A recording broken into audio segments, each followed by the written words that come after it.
这是一位朋友带过来的微克式快充充电器，它的故障描述好像是无法给电池充电。那圈一个重点，看一下它的故障原因以及如何进行维修。首先通上电，可以看到指示灯不点亮，接上锂电源，可以看到先是绿灯闪烁，之后变成红灯闪烁。我们再看一下多功能表，多功能表上功率显示为0，说明现在无法进行充电。下一步找一个功能完好的充电器，将锂电池放上，看一下是不是这个锂电池的故障。接上锂电池之后，可以看到正常绿灯闪烁，充电器上显示红色灯闪烁，是一个温度异常的显示。先看一下这个大脚板锂电池，它引脚的定义，一共有4个引脚，左侧是负极，右侧是正极。靠近左侧的是 NTC 的引脚，靠近右侧的是一个电压检测引脚。接着我们测量一下4个引脚它的电压和电阻的情况。正负极是一个16伏的电压， NTC 还有电压检测角与正极都是一个16伏的电压。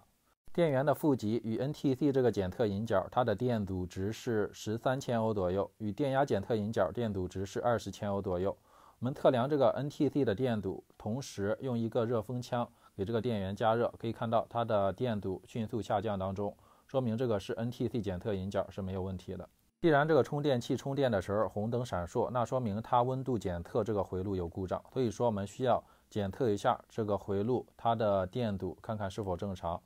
首先找到这根蓝色的线，就是它温度检测的回路，检测一下蓝色的线，也就是 NTC 的引出线与负极线之间的电阻值12千欧左右，没有问题。接着检测一下2个插脚线之间有没有问题，也是正常的。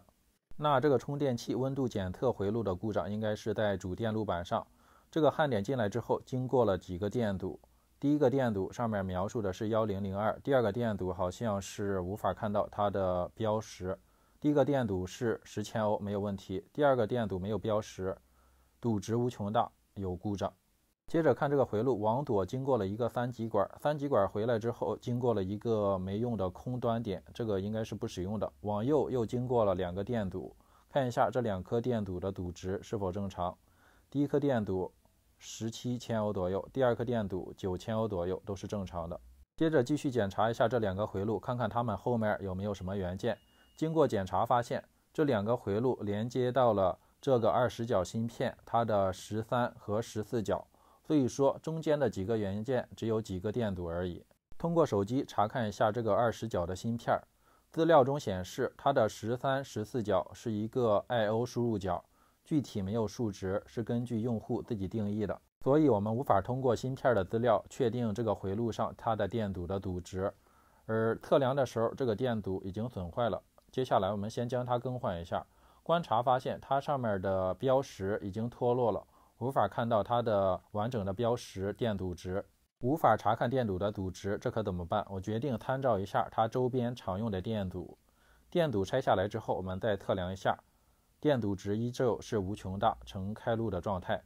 我们对比一下周边电阻的尺寸，看一下哪个合适。经过对比发现，一个1002的电阻，它们的尺寸是一样大的，所以我准备给它更换上一颗1002 10千欧的贴片电阻。更换上之后实验一下，看看能否恢复正常。新的贴片电阻代换完成之后，我们将这个焊点处做一下清理，接着接上电源之后接上锂电池，看一下功能是否正常。接上锂电池之后，可以看到绿色的充电指示灯正常的闪烁了，充电功率也达到了40瓦左右，恢复正常。这样的话，这个充电器温度检测回路异常的故障就解决了，还挺顺利。那好的，这期就到这里，朋友们如果有什么建议想法，可以多多关注和留言，那么就拜拜喽。